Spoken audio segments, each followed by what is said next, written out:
Good morning, everyone. I'm Connie Myers. It's Saturday morning and it's 10 o'clock.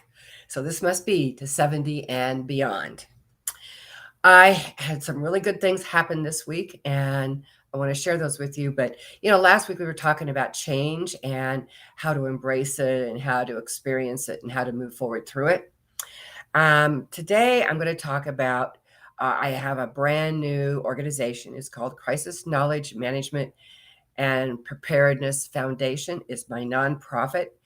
And we had our first official board of directors meeting this last week. And I'm super excited about where this is going to go. And it couldn't be better timing because this country is experiencing unbelievable disasters, both large and small, this year. And I just wanted to talk a little bit about it. And what have you done? Do you have a plan? We talk about emergency kits. We talk about making sure you have water and food and cash, which is something nobody thinks about. But what kind of plans do you need to have? But first, let me give you a few statistics. This is as of July 26th, because that's when I had my meeting. There were, I think, 14 states that were experiencing wildfires on that day, as far east as Mississippi. We used to think of used to be the California fire season, right? Now, there were 14 states on July 26th that were experiencing wildfires. There were a total, get this, there were a total of 1,198 fires burning on that day. Now, some of them may not have been very big, but there's a great website. I'll post it in the notes that you can go on, and every day you can check.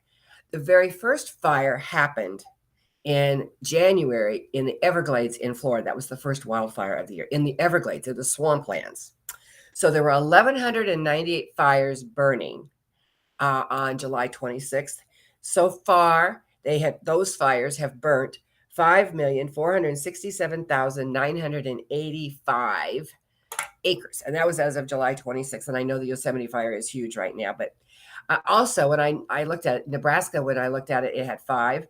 And now it's got 35 fires. So it's not something that is just on the East Coast. And then I went to look at the number of disasters that have been declared by FEMA, which means it has to be presidentially declared. And I'm just going to read the states. We've got Kentucky, Nebraska, Alaska, the Virgin Islands, California, Texas, North Dakota, Minnesota, Texas, and just a second here. South Dakota, Oklahoma, Alaska, Montana, Arizona, Kansas, Texas, Rhode Island, New Mexico. And so those are all just declared disasters. There's more. There's 848 disasters that have been declared so far in 2022. And those are all disasters that there has to be some kind of a declaration as far as the president goes. So that is something that we really, really, really need to think about. Here's an interesting statistic. They say that 61% of Americans, and I'll bet you it's higher because this was as of 2020. I bet that number's higher now. Expect to experience some type of a disaster within the next 3 to 5 years. And only 15 to 30% had done any kind of preparation. And I can guarantee you that 30% has not done all they need to have. So today I thought it would be really good for us to talk about. Whether you believe that climate change is real or not is totally immaterial. What is important is that your insurance company knows that the weather is changing, the climate is changing, and it's going to be reflected on everybody's insurance premiums. So it's something that we have to really look at. Our cities are looking at it. I just saw a special, I think it was last Sunday, on Sunday morning, where they were interviewing the mayor of Charleston, South Carolina, and what they have had to do to raise the sea walks so that they can get it above, so that all those homes in Charleston don't flood. And now, one other interesting statistic you might want to know about, the reinsurers are saying that 23% of the homes in the United States will become uninsurable. Think about that. Maybe it's your home. So what are we going to do? Just here in Vegas, I mean, we've had record-breaking rain here, which is great greatly needed and loved. Although it does produce a lot of flash flooding. We made the national news this week on our casinos being flooded and the parking lots being flooded. But the weather is changing no matter where you are, and it's going to affect you. A lot of people say here in Vegas, we don't really have much to worry about. Yeah, we have flash floods. We might have a fire. We might have some kind of flooding, like flash flooding or earthquake. But they say, well, it's really not going to affect me. Well, wrong. It's going to affect you in your pocketbook. And whenever there's a presidentially declared disaster that enacts FEMA, and FEMA goes out and takes care of those disasters, that's our tax dollars paying for that. So we're all being affected by this. So we need to, if you haven't given a lot of thought, give some thought to what you need to do. So right now, what I want to do is, by the way, this is in my book. Is first thing you want to do is make your kits, your emergency kits, and you need to have 4, bare minimum 4 emergency kits. You need to have your regular big kit, and you can go on buy my book, or you can download it, or you can go on the internet or whatever. But make sure you have everything you need in that kit. That's everything. And small heirlooms or something like that you could put in the duffel bags that could take, because that's the things that devastate people the most. Then you need to have a kit, a go kit, so that if you didn't have time, maybe it was an earthquake and you had to get out right now after it was over, then you need a go kit, or you had being flooded and you had to be rescued. You needed some bare bones emergencies. Then you need an emergency kit for your car.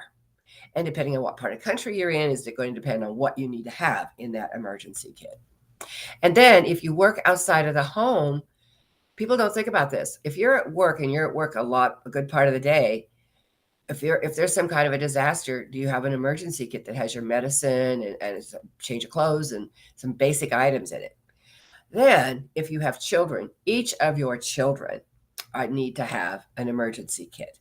And this is a time when you can help kids feel like they have a little bit of control by having them help put it together. And the very first initiative of my CKMP Foundation is going to be called Kits for Kids. I want to put an emergency kit in the hands of every child, and every elementary child, and that's going to be our first big initiative, and you'll be hearing more about that later. We also are going to have something called Kits for Pets, because we're sure you got to take care of your fur babies too. But then you also need to think about, if you have elderly or if you have somebody with a disability, then those people, you need to look and see, okay, what do I really need for them to have in their kits? So you give some thought about what you need to have in the kits. But then you also need to make some plans. So make sure you have your copies of all your documents.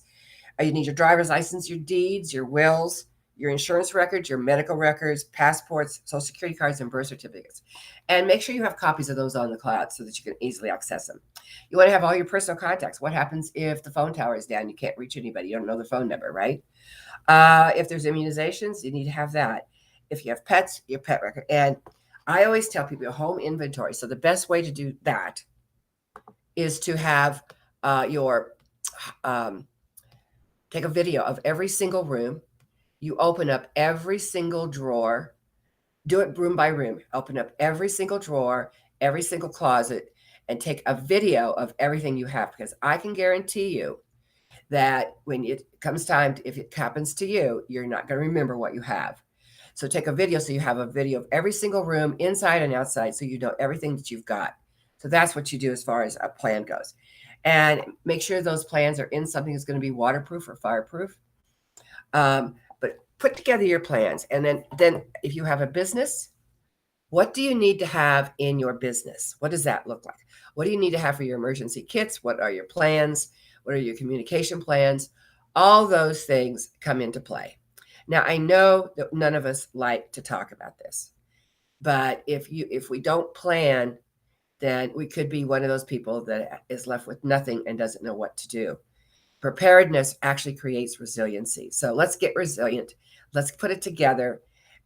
Those poor people in Kentucky and Missouri that I saw 16 so far have lost their life in those floods.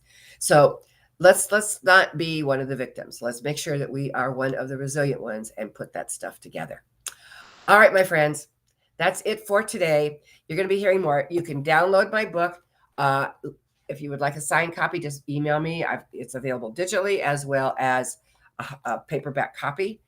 When the unthinkable happens, be prepared, be ready. All right. Have a beautiful day, and I'll talk to you soon. All right. Bye now.